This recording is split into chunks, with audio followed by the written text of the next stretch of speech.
Welcome to the Mafia Sports Report. I am your host, Tommy. If you haven't subscribed already, please subscribe and hit that thumbs up. All right, y'all. So I got one thing to say. Hold on.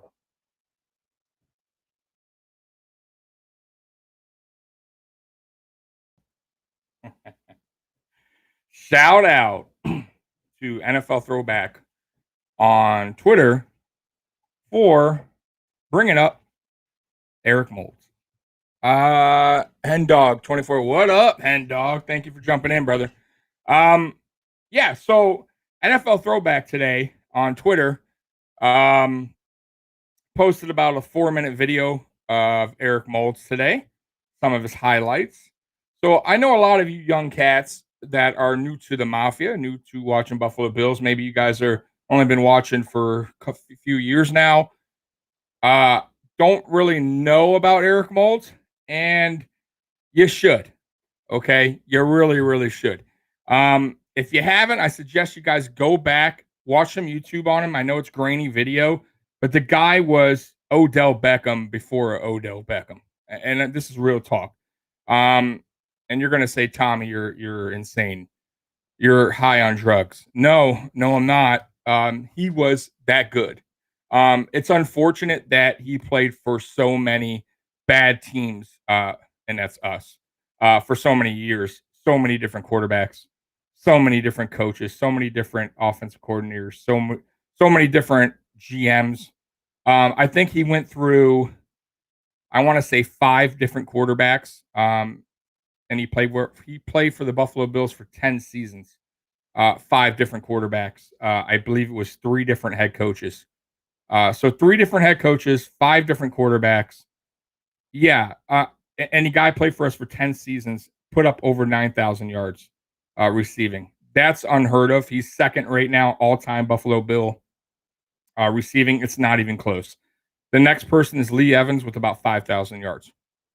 All right, that goes to show you right now how good Eric Moulds was and why he should be on the Wall of Fame. And I'm going to continue to say this every show until they put him on the Wall of Fame. And I know a lot of people are going to be like, Cornelius Bennett's not on the Hall.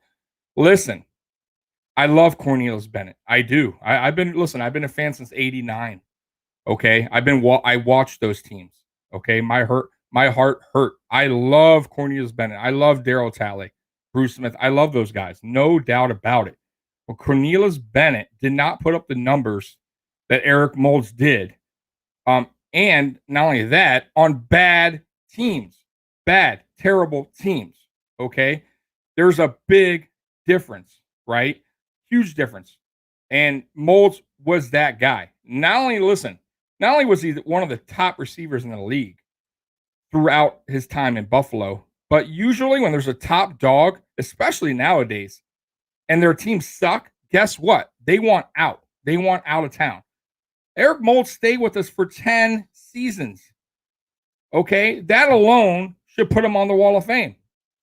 That alone, right there. I don't even know why this is a debate or why Buffalo Bills have not put him on that wall, but it's well deserved. Well deserved. Peerless Price, who is, by the way, an awesome guy, agrees with me totally on Twitter. Love Peerless Price, by the way. If you guys ever shout him out, he'll pretty much reply to you. He's a really cool guy. But we all know the fact, if you guys were watching the early 2000s, Moulds was that dude. By the way, Moulds also has an NFL record for 240 yards in one game in the 98-99 season in a playoff game against the Dolphins, even though we lost that game, unfortunately. Bad coaching, once again. You know, I don't know what to tell you. I mean, we just had terrible coaching back then. And by the way, if you guys don't know, I'm a Miami Hurricane fan, and we got shut the fuck, like, killed today, like, embarrassing. And we haven't been good for years and years and years and years and years. Why? Because they keep getting these crappy ass coaches that can't recruit. No player wants to play for bad coaches, and that's what the Buffalo Bills. That was the Buffalo Bills' problem for years. Bad GM, bad coach, bad GM, another bad hire, another bad hire, another bad hire.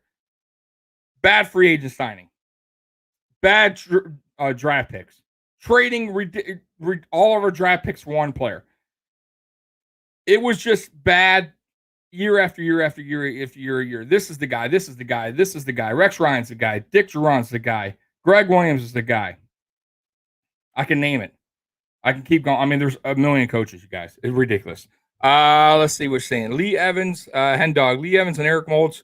Two names I haven't heard in a long time. Good. I hated the drought. Yeah, bro. Lee Evans was a beast too, but he was no Eric Moltz. I love Lee Evans. I did. And by the way, Peerless Price was an animal too. That 2002 Buffalo Bills team, when Bledsoe first came to the Buffalo Bills, when we got him, that was a dynamic offense. You guys go look at the stats if you guys haven't looked at them or you don't remember that year. We went 8-8, by the way. Greg Williams, of course. Bro, Bledsoe had over 4,500 yards throwing. Molds had almost 1,300 yards receiving. Peerless Price had almost 1,300 yards receiving. I think a little over 1,200. Travis Henry had almost 1,500 yards running. That was a great offense. 8-8. I don't know. Just terrible, man. Look, we signed Yeah, exactly. Mario Williams, Terrell Owens. Bro, the list goes on and on. Let's not talk about us trading up to get Sammy Watkins. How'd that work? CJ Spiller, how'd that work? Bro, that just goes to show you, man. Bad coaches, bad GM can set a team back for years, man. And thank God that we got our head coach and our GM in place for foreseeable future or whatever you want to say, like years to go, years to come. Because, man, we would be in trouble. I'm telling you right now. Like, look at our team on paper now. Imagine if we had, Greg Williams as our head coach. And let's be real. How many wins do you think this team would have? Greg Williams is our head coach, and let's say Whaley as our GM. I would say, because we have a hell of a team, 10 wins. Maybe, right? Greg Williams was god awful, man. So it goes to show you, man, like coaching and GM means a lot more than people think, man. It goes a long way. What you said, Docs at 6. Yo, I want you listen. I can't argue with that. Very possible. I mean, he won 8 games with that one team in 2002. So, and by the way, Greg Williams, who was this defensive guru, we were like one of the worst in defense that year. Like, what? Like, hello? Like, dude, we should have been that team right there. Mind you, we still had some decent defenders, by the way. We weren't like so lack of players. We had Nate Clements, I forget his other name, from the guy from Washington. But dude, we had some talent, and we still were terrible on defense. So it doesn't make sense. No way with Williams and Whaley. They don't have the players to close. No, hell no. Whaley was God. Whaley. I don't know what the hell Whaley was about. No idea. So you guys, next week, man. Next week, about fucking time, right? God, like this whole season's been such a drag for me, man. Waiting and waiting and waiting and waiting. Listen, I love other sports. I do. I love boxing, MMA, UFC, obviously, whatever, Bellator. Baseball's okay. Basketball's okay. Like I watch them, but there's nothing like Buffalo Bills football. Just football in general. Man, you get the fantasy football. Like it's such an exciting time of the year for me, man. Like Christmas is right now. Next week will be my Christmas. All right. It's just, man, I'm just super excited. I don't know what to say. Like, Pittsburgh is in some trouble. Listen, Pittsburgh is in some trouble. Normally I don't say that with playing Pittsburgh, except for the one year when they were playing the Duck, the quarterback. Like, I knew they were in trouble. But I think that was what 2019 when we played them. The Duck. Let's see here. The wait sucks when you know you got a super team. Yeah, man. And dog, so much football in my life going on this week. Beginning of the NFL season, and my wheelchair football team goes to Phoenix on Thursday for the weekend. Oh, cool, man. Awesome, brother. Yeah, man. I actually got fantasy football tonight. I got 3 drafts. So I got 2 tonight and I got 1 tomorrow.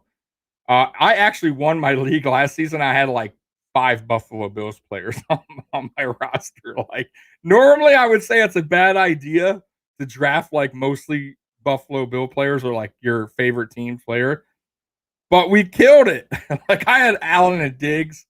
I had Bass as the kicker. Like, dude, I was scoring mad points, man. Like, so yeah, I won it last year. And trust me, I'm gonna go with that same same mindset in this draft coming up tonight.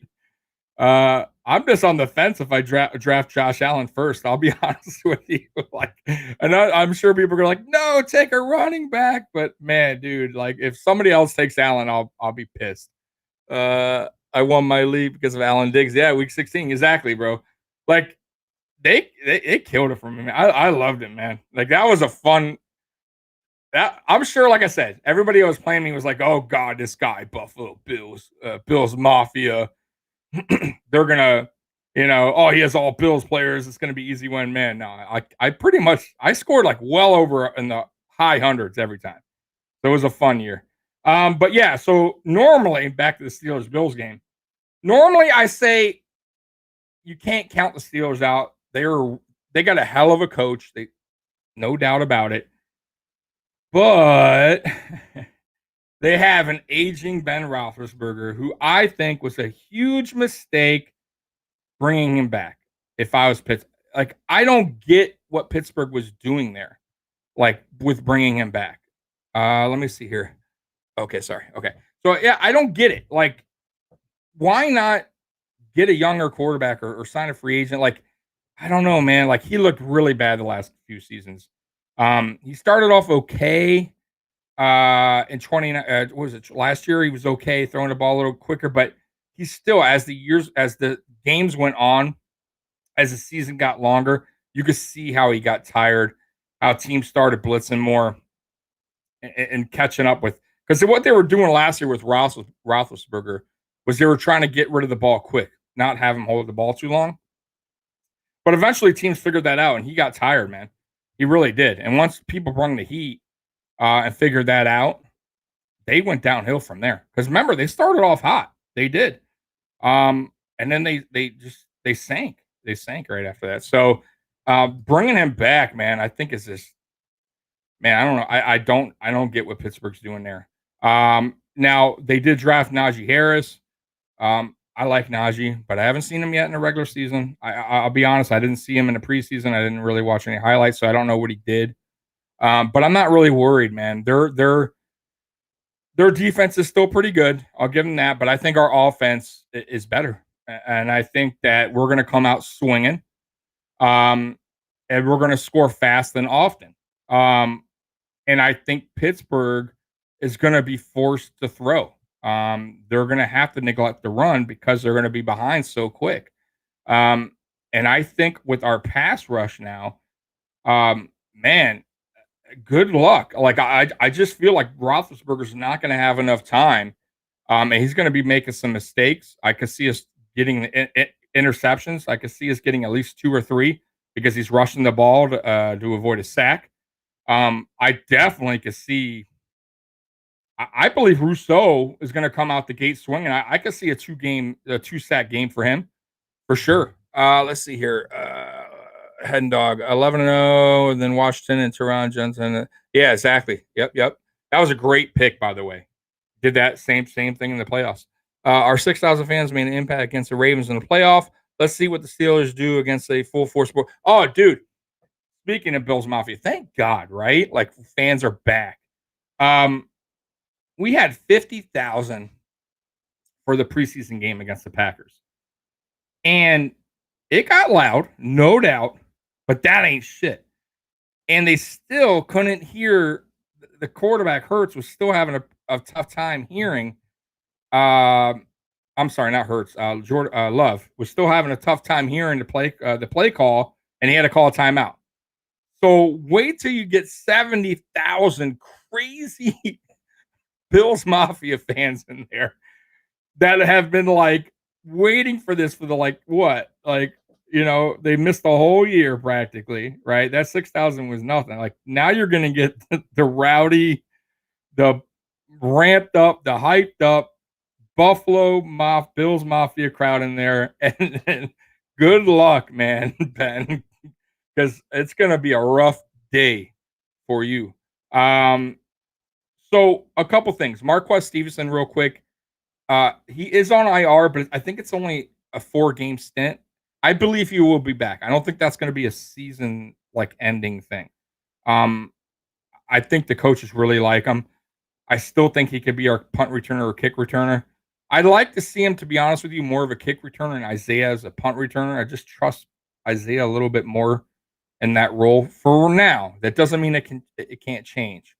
But I hope he comes back after the 4 games. I think he will. It's just like a head injury, concussion. You know what I mean? And it's good anyways because to be honest with you, he had that ankle issue. So why not, get his head right, get his ankle right, and then come back with 100% and doing those kick returns? Because I still felt like he wasn't full speed in the preseason. I felt like he was a little slower than what he should be showing because he's super fast, by the way. Um, So that's on that real quick on Marquez Stevenson. Harrison Phillips, by the way, he's week to week to week.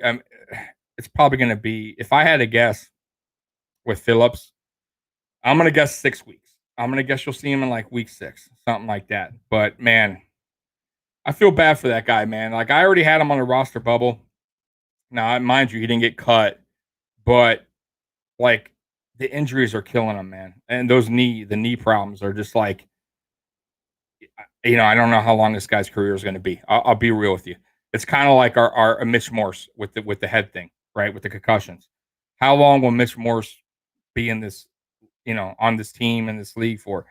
I think Mitch Morse will retire after the season, and hopefully we win the Super Bowl, which I think we will. I truly believe that, and Mitch Morse will go off and retire and live wherever the hell he lives, and then we'll worry about the center position next season. So that's how I see that. But other than that, no injuries. I'm knock on wood, but our team's going in healthy. Our offensive line's going in healthy, which we didn't have last season. If you guys remember, that offensive line was a disaster last season to start. Mongo didn't play till week 6, I think week 6 or week 7. We had Brian Winters in there, who was, you guys know, if I have to bring that up, offsides and holding and penalty city on him or just letting a sack happen all the time. That was a disaster. Cody Ford got hurt right away, which, by the way, Cody Ford, he looked good in the preseason, and I hope to God it carries to the regular season because he's been struggling since he was a rookie, and then keeps getting hurt. So hopefully he has his mind right and his body right, and he's ready to put a full season in and show why they traded up to get him. Because he can be that guy, right? He can. Dion is obviously healthy. He got rid of that COVID crap. Like he's good to go. Darrell Williams, obviously, he's gonna probably be a beast out there and protect Josh Allen and give up no sacks like he did last season. And then Mitch Morse, that's my only really kind of real concern is that he don't get another concussion during the season. Will it happen? I mean, honestly, man, it's like a toss of the coin with him. It could. Let's see here. Hen Dog, I'm sorry I missed that. So excited for our rookies this year, especially on D with Groot, Boogie, Hamlin. Yeah, bro. So, speaking of Groot, Gregory Rousseau, loved that pick. And I'm not going to sit here and lie to you guys and tell you that my initial pick, I did want Najee Harris if Najee Harris fell to us at that spot at 30th. But I didn't want to trade up for him. Okay. I didn't want ATN, but I did want Najee because I felt like Najee was that bigger back with speed, very good catching ability.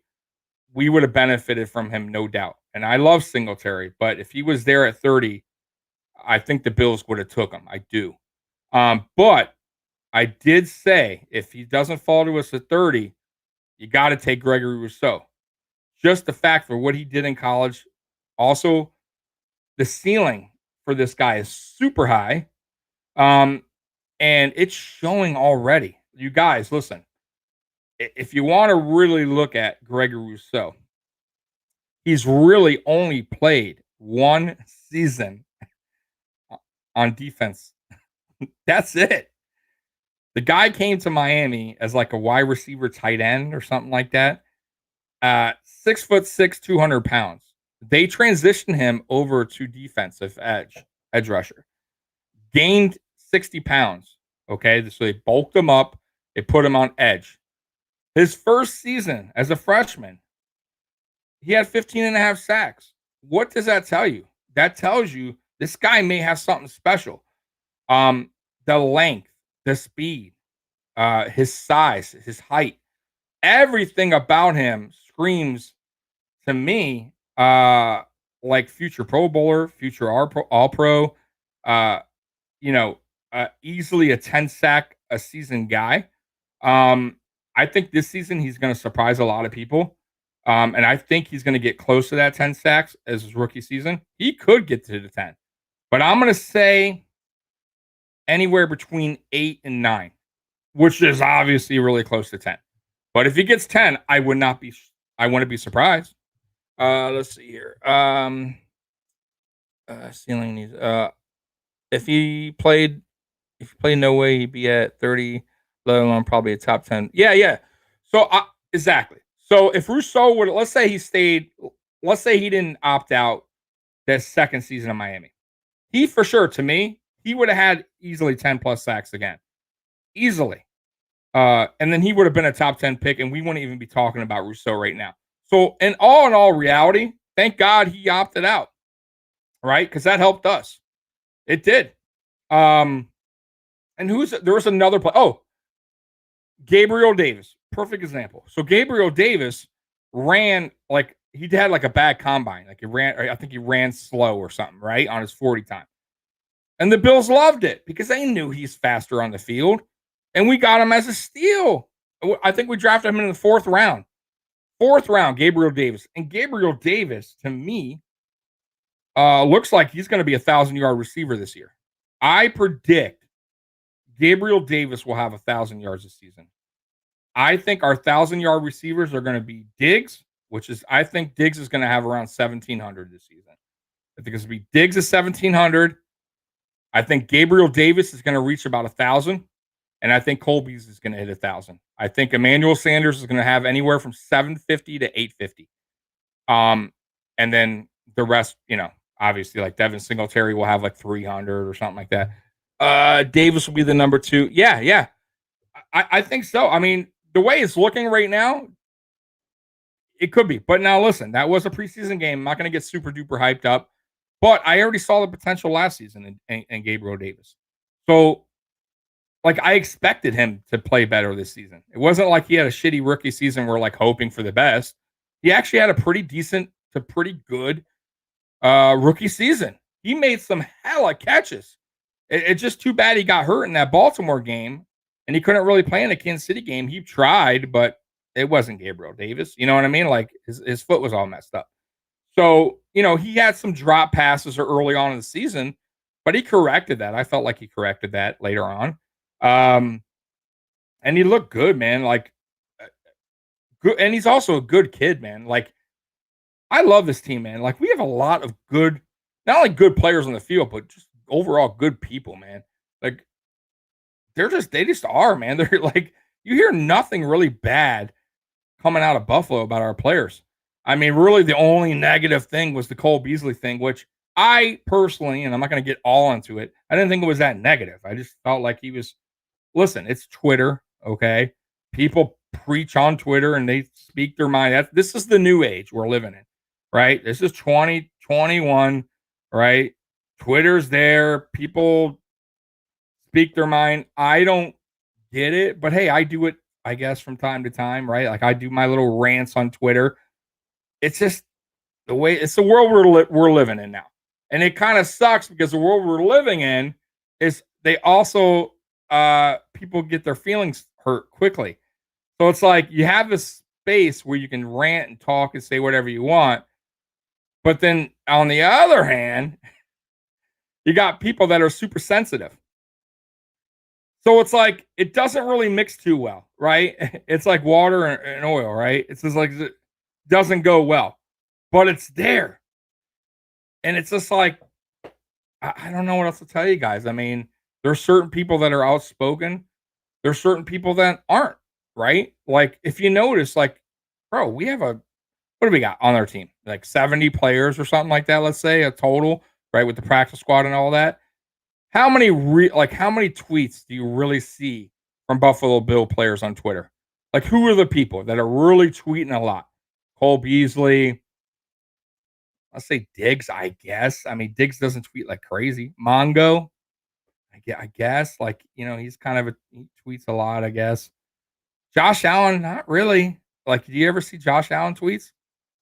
Not really. Like, I think he kind of like backed off from the whole when he was a rookie, before he got drafted with that whole mess. So, but other than that, like you don't see much of Knox. I barely see anything from Singletary, Emmanuel Sanders. I don't see anything from like everybody's different, man. Not everybody is outspoken. They want to, the world to hear their message, but some people are. Some people love to go on there and rant. I'll give you a perfect example.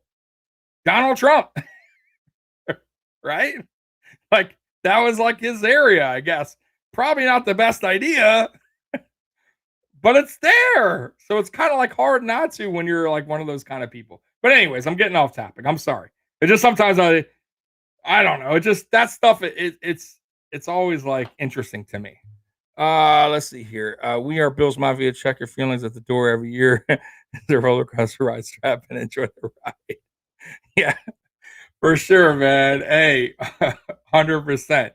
And it's just, hey, you know what's funny to me too, though, man? Like it's crazy. Like, listen, I live in Detroit, okay, and as you guys know, if you guys are like sport fans in general, like basketball, baseball, whatever, Detroit has been suffering for many, many years of sports. And I'm a Piston fan and I'm a Tigers fan. Um, Lions, I'm not, but I don't hate them. Right? There's nothing to hate. They're terrible, right? Like, I'm not gonna hate them. But my point is, I feel that pain. Like I get it. And if the Lions ever, let's say they turned it around, which it's not looking like it because they can't, they can they can't seem to find the right GM or coach. That's their problem. And that was our problem for many, many, many, many, many, many, many, many, many seasons, right? And that's the Lions' problem, and that's the Tigers' problem, and that was the Pistons' problem. But I think they changed that. They finally got a decent GM, so hopefully that looks like it may be trending up. But if the Lions did ever get good, let's just say they did, I would not be the guy that's like, oh, you guys suck, you guys, blah, blah, blah. And I feel like people like bash us because now we're good. And it makes no sense because we were so bad for so long. You would think people would be like, oh man, hey, cool, good for them. Like small town, man. They've been suffering for so long. They finally turned it around. They finally got a good team. Nope. It's all hate, all negative, unless you're a Bills fan for the most part. Now, it's kind of turning around a little bit. Like I work at a bar and I'll get, occasionally, hey man, Josh Allen, man, that guy's good, or you guys are looking good. So it's kind of turning around a little bit. Some people are finally like accepting that the Buffalo Bills are good. But yeah, man, it's crazy, bro. I'm a Pirates fan. It's just something about the pain and misery that I love about my sports team. Lions getting good. You got a better chance getting struck by lightning. Yeah, I know, man. It was just me saying that. Okay. I don't think they're going to be good anytime soon, just because that team's they just do everything backwards, man. I don't know what to tell you there, man. But thank God I'm not a Lions fan, okay? Like, I'm just not a Lions fan. But I am a Pistons fan, and I will give you I'll give you a point. So the Pistons were good in the early 90s, right? Bad boys, everybody knows. And then we sucked from like 90, I would say 95 to 2000 and not even 95, 94 to 2002. We were awful, god awful. And then we got a good GM. And guess what? We won the damn championship and we got a good coach. And we did it the right way. We got the right players that believe in the system. Does it sound familiar? Sean McDermott, Brandon Beane, bringing the right players, the right system, the right coaches, the right assistants. It all makes a difference.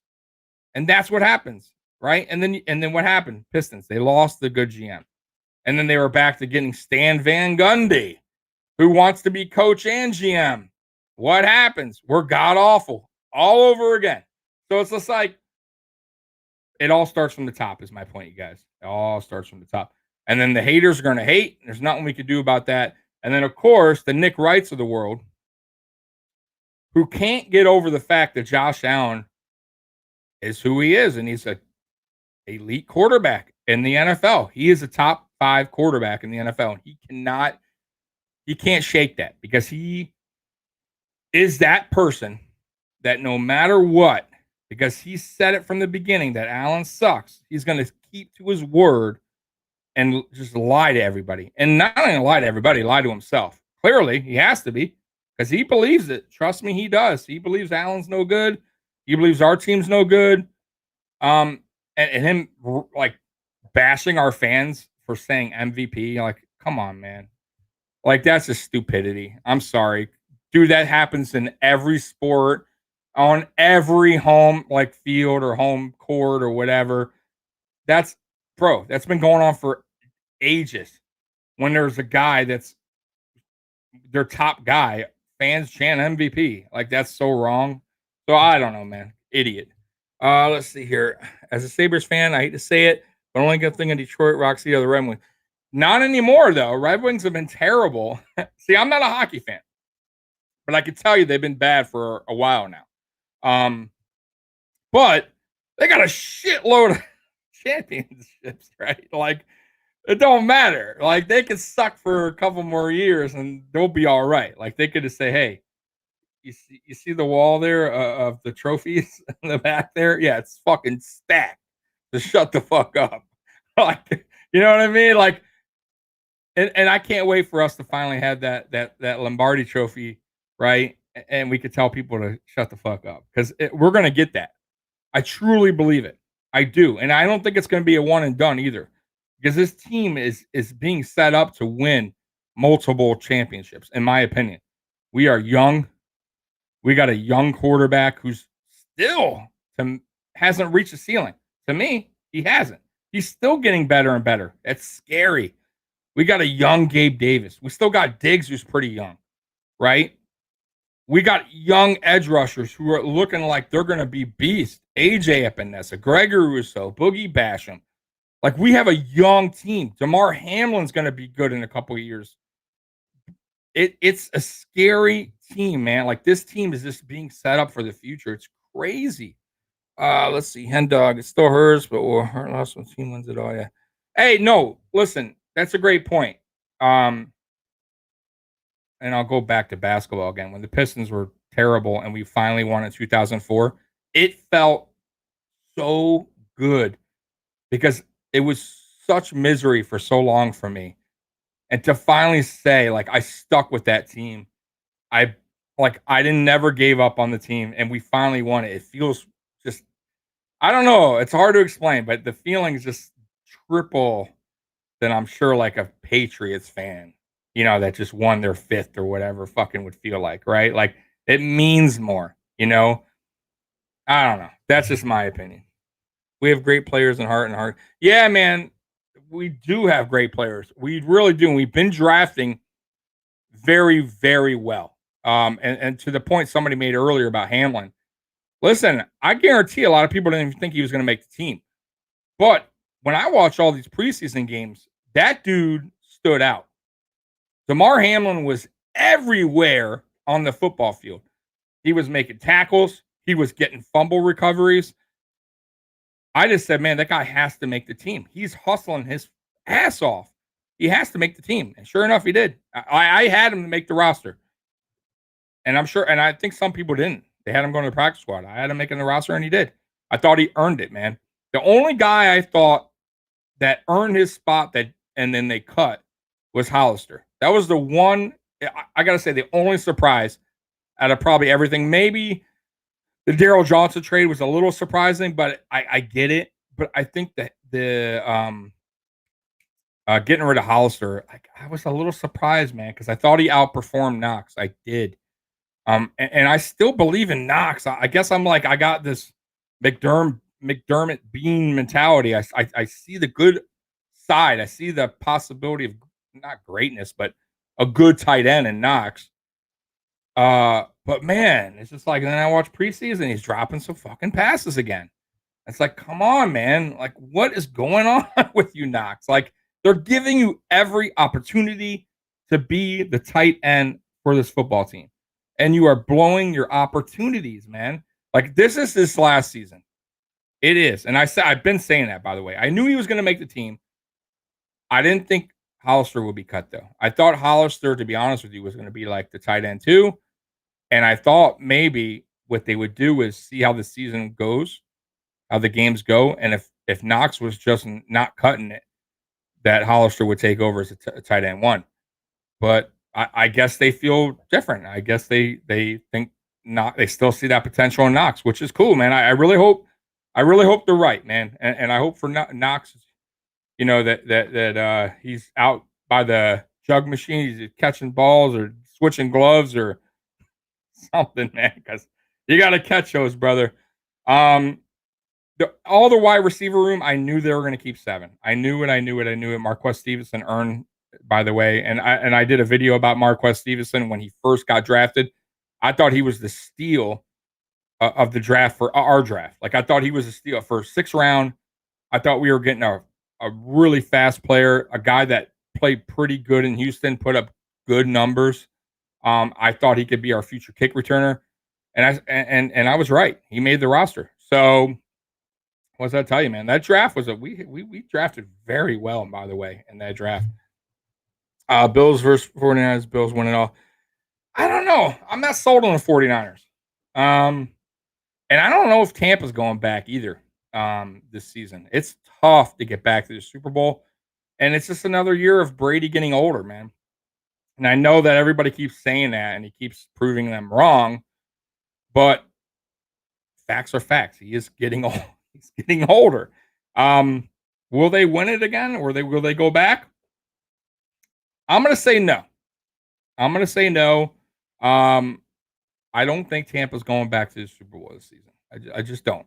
I think they'll be a winning football team. I think they'll make the playoffs for sure.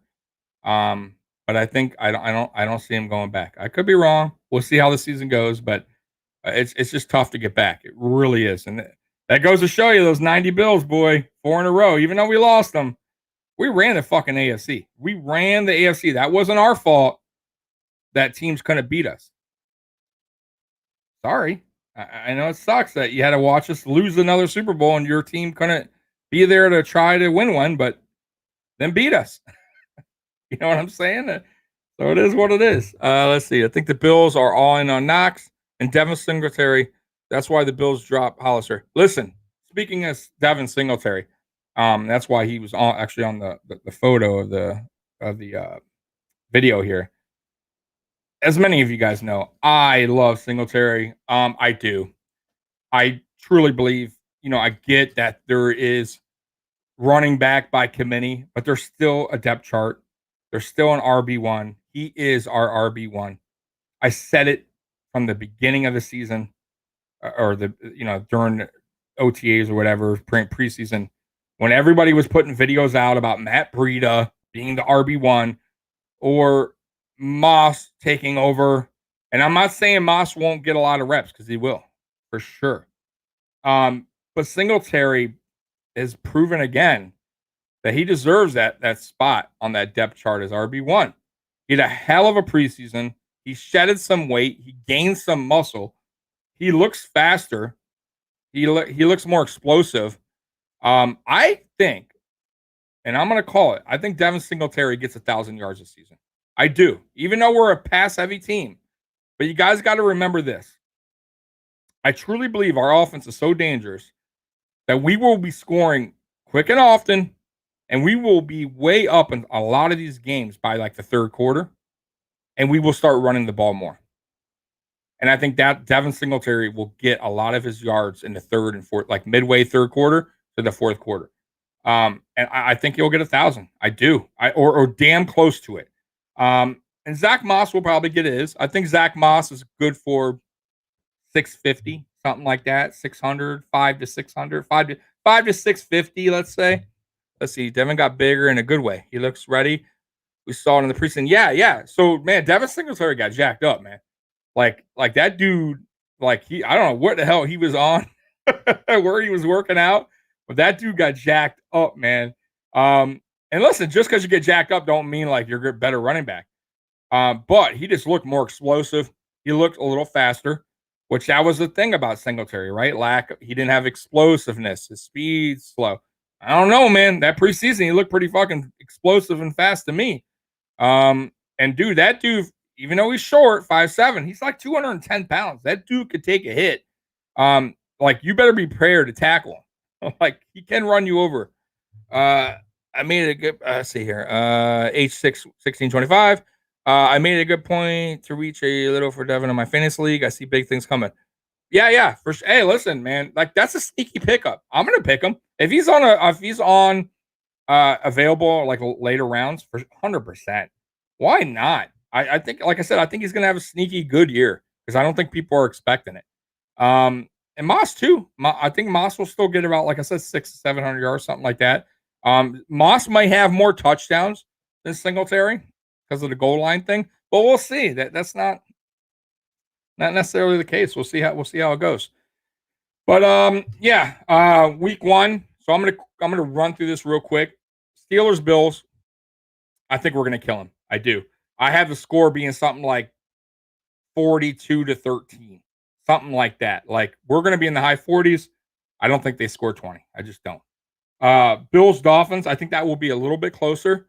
We're going on the road. It's gonna be hot. Though they have no fans. Their fan base is terrible, by the way. Okay, I used to live in Florida.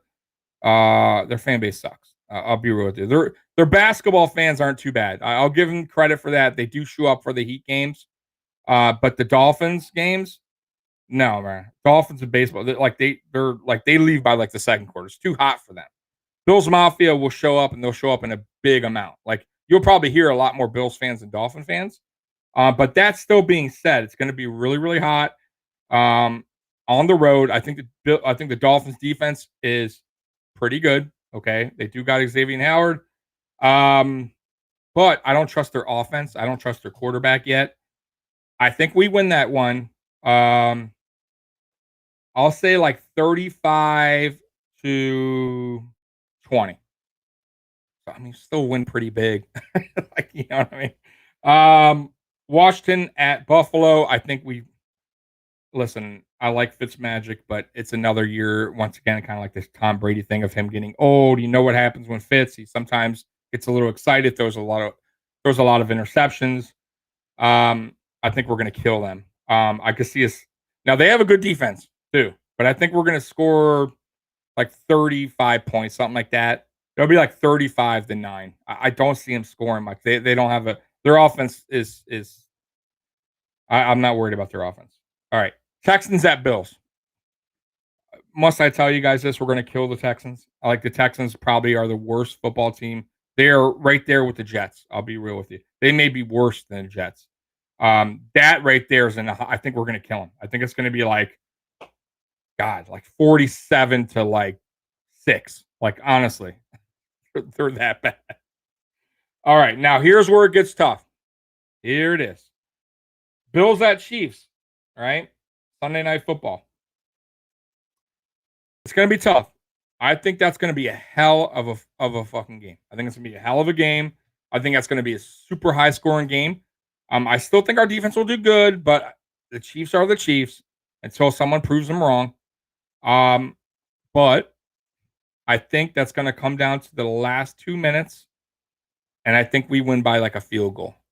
I think that's something like, I don't know, 41-38 or 41-39. Yeah, 41-38, something like that. 41-39, some shit like that. It's going to be close. It'll be a field goal. We win by like 2 points, 1 point, something like that.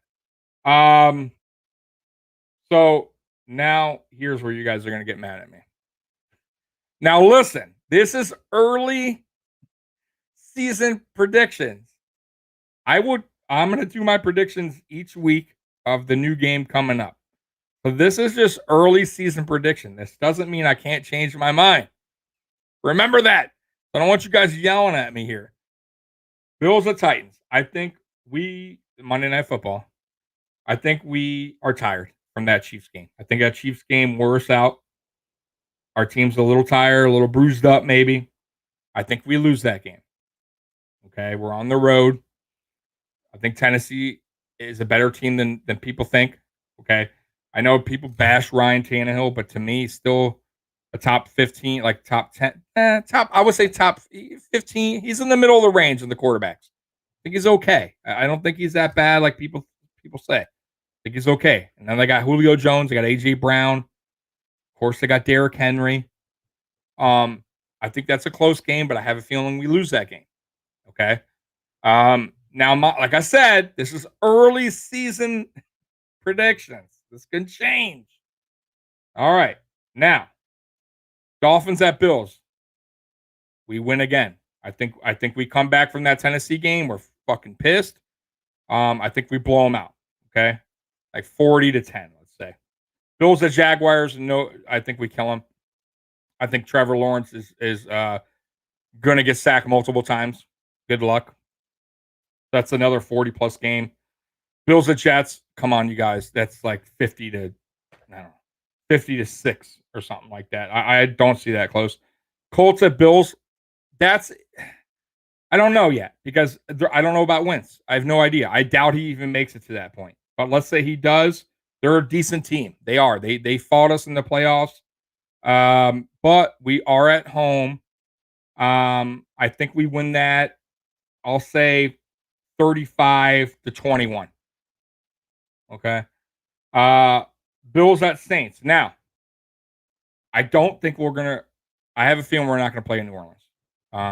Because unfortunately they have the hurricane, bad, and I feel bad for those people over there. I really do. But I just have a feeling they're not gonna be ready. For that, it'll probably be alternate field. I just think we win. I think we win anyways. But we'll win that game. We'll probably score in the high 30s in that game. And I don't trust their quarterback at all. To be honest with you, I think they're going to wind up switching between Jameis Winston and the other guy. I forget the other guy's name. They'll probably wind up doing like the flip flop thing throughout the season. I think Winston will throw interceptions like crazy, like he always does. Patriots at Bills. I think we destroy him again. I do not trust their quarterback. I think he's slow as molasses. I don't like Alabama quarterbacks, anyways. I think we beat them. I think their defense is okay. We probably score 30 something on them, but I think their offense is nothing against our defense. Bills at Tampa. Okay, I have us losing this game. It's on the road. It's an NFC team. By then, I think we are already almost pretty much wrapping up the AFC East. And it's an NFC team. Like if we're going to lose to, it's a non-conference game, right? So like, it's not a big deal. Okay, if we lose that game, I have us losing that game. I think it's a little close, but I think we fuck up, we lose. Okay. It's not a big deal though. Like I said. Let's see what you said. Our only problem teams are the Chiefs and Titans. Exactly. I think we play less than half our playbook against them, knowing you play them in the playoffs. I have us going 14-3. See, I have us going 15-2. So the two losses that I have are Tennessee and Tampa. And then obviously I'll finish this out. Panthers and Bills. Panthers are god awful. We're going to kill them. Bills and Patriots. Once again, we're going to kill the Patriots. Falcons are god awful too. We have a very good schedule, by the way, you guys. Falcons and Bills, we're going to kill them, and then obviously the Jets and Bills, we're going to kill them. I think that Jets-Bills game, you're going to see Trubisky in that game, unless we are undefeated going into that game, which is a very big possibility. I don't want to sound like a homer here because I was honest with my schedule, with my prediction. I did say we were going to lose 2 games. But on the other hand, it's very possible we can go undefeated. It really is. With this roster, with this team, what I saw, what I do believe in this team, man. But right now, early season prediction, I have us going 15-2. I think we kill the AFC East. I think the Dolphins are in second at like 10 wins again. I think they missed the playoffs again at 10 wins. I think the Patriots are going to win like 8. The Jets are going to win like 2. That's how I see the division. I think we just blow out the AFC East. With that record, 15-2, I think we win the AFC. I think Kansas City loses 2 games, but since we beat them, we have the tiebreaker. So we will win the AFC. We will have that bye week. That's how I see the season going. But could we go undefeated? Sure, it's very possible. We're going to see Mitch in the second half of the Texans game. That team is bad. Maybe. It depends, man. Like, I didn't think we were going to see Josh in the preseason game for a whole half. But I can see your point. Will we see Mitch a lot during the season? Not only the Texans game. What about the Jets? What about the Falcons? Right? There's some bad teams on here. We got the Jets twice. Right? These are all bad. There's a lot of bad teams here, bro. You know what I mean? The Jaguars, I don't see them being good. You know what I mean? So there's a lot of games that Mitch can come in and play in the third or fourth quarter. But will they do that to Josh? Because maybe Josh wants to put his stats up higher. You know how players are, man. Very, very possible. Listen, last season we played the Dolphins and we played Josh, right, for most of the game. Then we put Barkley in third quarter, something like that. So I don't know. I think it all depends. It really all depends. But that's how I see the season going, 15-2 as of now. And yeah, man. Like, listen, you guys. I don't know if you looked at the schedule, but what's really cool about the schedule is the first 4 games, 3 of 4 were at home. The last 4 games of the schedule, 3 of 4 were at home. Like, NFL hooked us up this year. I gotta say, that's a very nice schedule compared to last season. Last season, they fucked us. We had a tough schedule last season. The only really 2 games that, like I said, are the Chiefs and Titans back to back on the road. So only games that I could say, okay, yeah, that's a little rough spot there.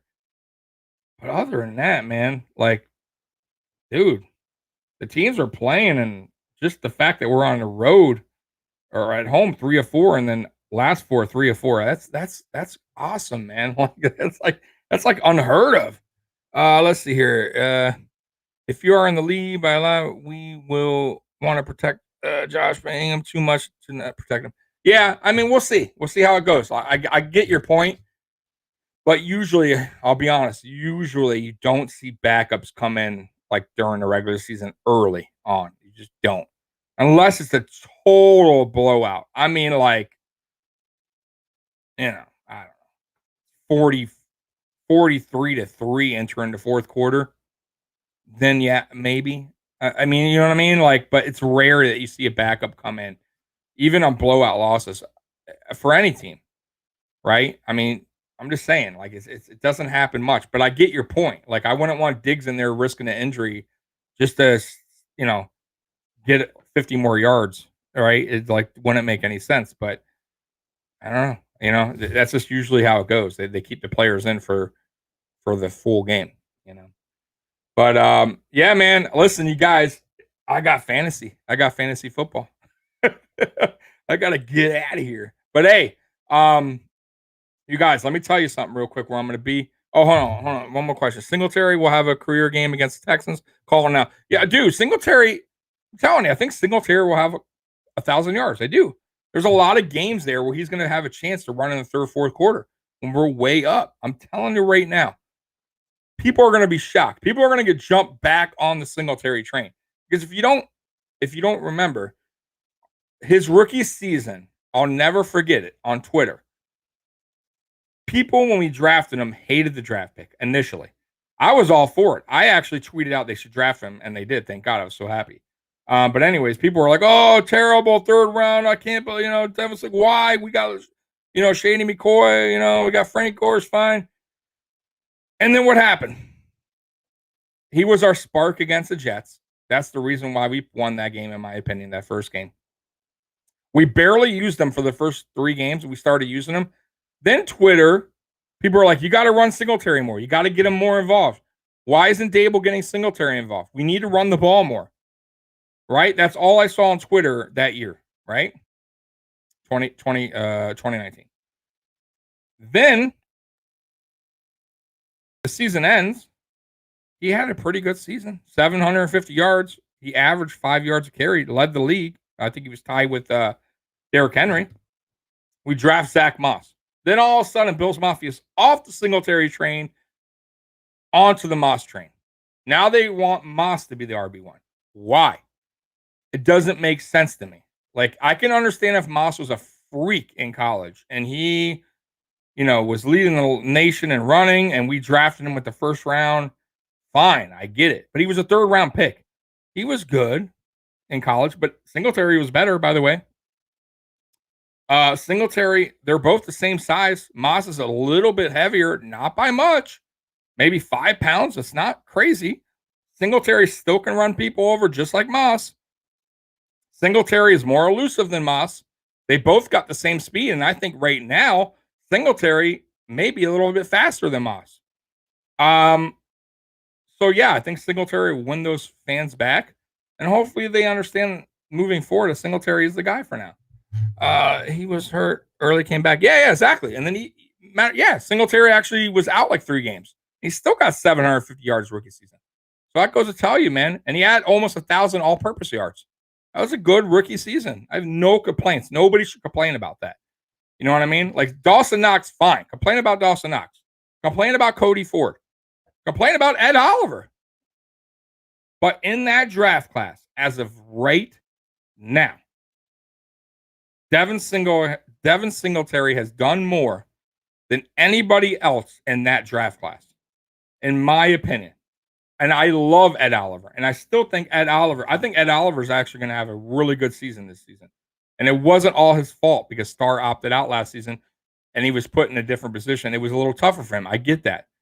But as of now, if we're going to speak on stats and what they've done so far, I think Singletary's done the most in that draft class. I got to say, Cody Ford's been hurt, not playing, shifted around. Ed Oliver had an okay rookie season. Didn't do much last season. You get what I'm saying here? You guys following that? That's where Dawson Knox been a disappointment so far. Yeah. So that's just my opinion. You know what I mean? You guys could bash me and say I'm wrong, whatever you want. I get that. I'm all cool with that. I'll debate you guys on that. And I love Ed Oliver. And I'm not saying Ed Oliver can't be better than Singletary moving forward. But as of now, I'm talking about as of right now, I think Singletary is the best player in that draft class. COVID, no preseason hurt guys. Like, yeah, no, dude. Listen, I think COVID, the whole Corona thing last season, now hurt every NFL team, right? I can't just because we can't make excuses just for us, right? Because every team had the same thing: no OTAs, no preseason. I get that, but certain players were affected a little bit harder. There's no doubt about that. Okay, Starr opting out hurt Oliver, right? No OTAs, no preseason hurt AJ Epinesa.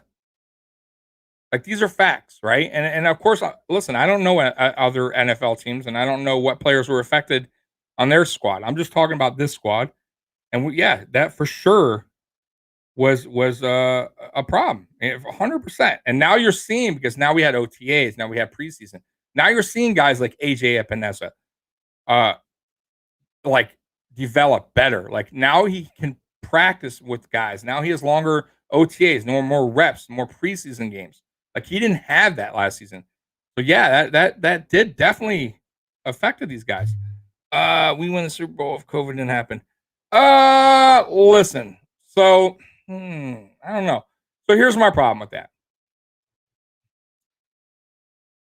I feel just like the team that the coaches are still learning as the seasons go, right? Um, I know Sean McDermott's been been a coach in this league for a long time, but he hasn't been a head coach in this league for a long time. His first head coaching job was with us, right? Um, so what are we on year 5, right, for Sean McDermott? Okay, he's got us to the playoffs his first year. He missed the second with Josh was a rookie. He got us to the third in 2019, right? He got us last year, and he's going to get us this year, right? So let's just say 4 out of 5, he'll probably get us to the playoffs. I mean, I know he will, but he's still learning as he goes, right? Just like Josh Allen, right? All these young guys, right? They're all learning from their mistakes. So I felt like last season we lost that Chiefs game because we were out coached. And of course, I'm not saying it was all coaching; the players had nothing to do with the loss. But I felt like we were out coached. I think Andy Reid out coached McDermott. I think uh, Dable got out coached by Bellamy. Um, I believe it's Bellamy, their defensive coordinator. I believe. I could be wrong. If I'm wrong, I'm wrong. But either way, he got out coached by their DC. I felt like we played right in the Kansas City hands. I felt like we showed nothing different from when we played them in the regular season. We had the same game plan going into the playoffs when we played the Kansas City Chiefs. And I think Reed knew that and they game plan just for that. And we played right into their hands. We played right into their hands. And I think McDermott understands that. Like, I think he learned from that. And I think this season's going to be totally different how we play the Chiefs. That's why I have us winning against the Chiefs. Because I think we play them how we should have played them, which is fire first fire, right? Let's see who falls last, right? Let's see who's standing last, is what I mean. Right?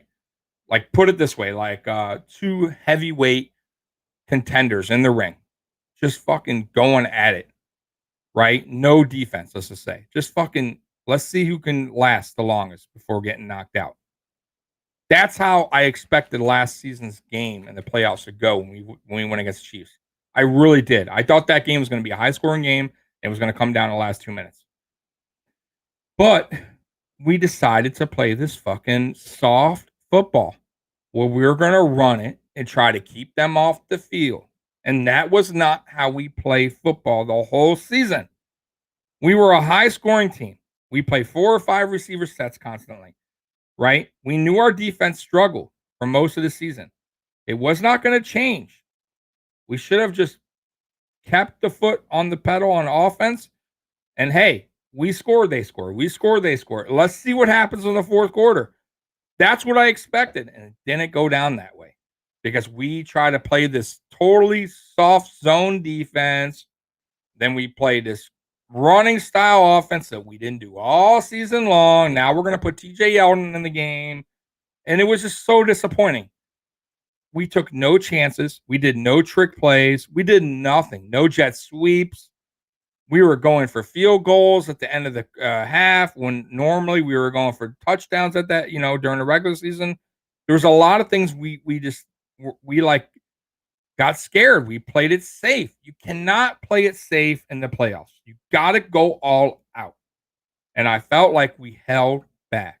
And I felt like now they learned from that mistake and we won't let that happen again. Because if you look at the playoff history since McDermott's been here, we've gotten further each time, right? We lost to the Texans. Okay, let's learn. Josh learned from that, right? Josh Allen said, okay, you know what? I'm going to come back next season. I know what I got to do.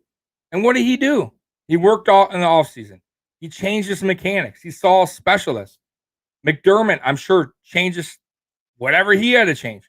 Dable changed because Dable was terrible at in-game adjustments.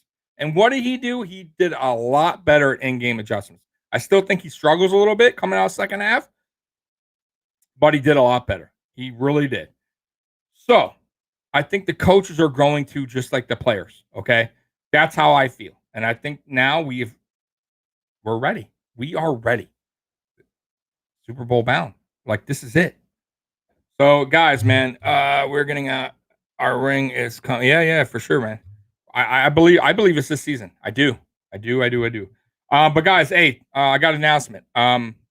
Next Saturday, moving forward, season's next week. I'm gonna be doing. I'm gonna still be here Saturday at 7:30 instead of 7 o'clock. So every Saturday at 7:30, I'm gonna have a show called the AFC East Shakedown. It's gonna be me. I'm gonna have my buddy who's a Dolphins fan join the show. I'm gonna have these two guys, really nice guys, they're Patriots podcast guys. They're gonna be coming on every Saturday. I'm trying to find a Jets person. I may have one. We'll see, but that's gonna be every Saturday at 7:30. We're just gonna be going over the games, right? Like if we're playing each other that week. It'll be a fun show, man. So hop on every Saturday, 7:30. AFC East Shakedown, same channel, Mafia Sports Report. Also, Mondays and Thursdays, I'm on Breaking Tables podcast at 7:30. Monday and Thursday, I'm on with Brian and Tampa Neal. It's a really fun show. We basically just drink beer and talk shit.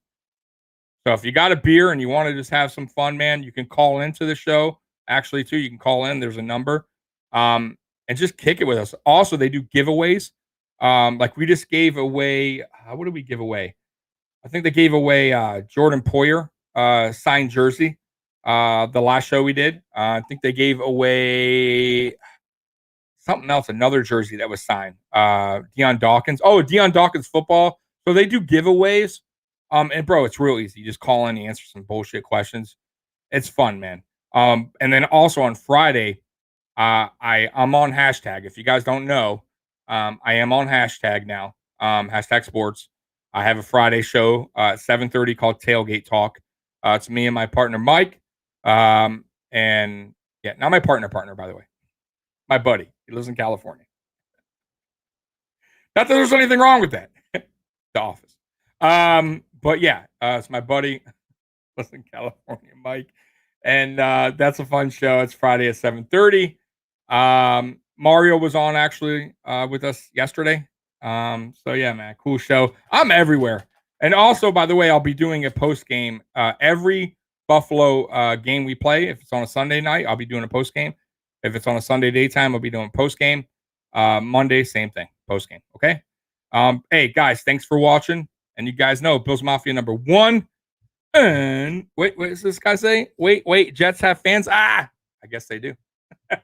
Not really. I have no, I feel bad for him. Bills Mafia #1. Peace.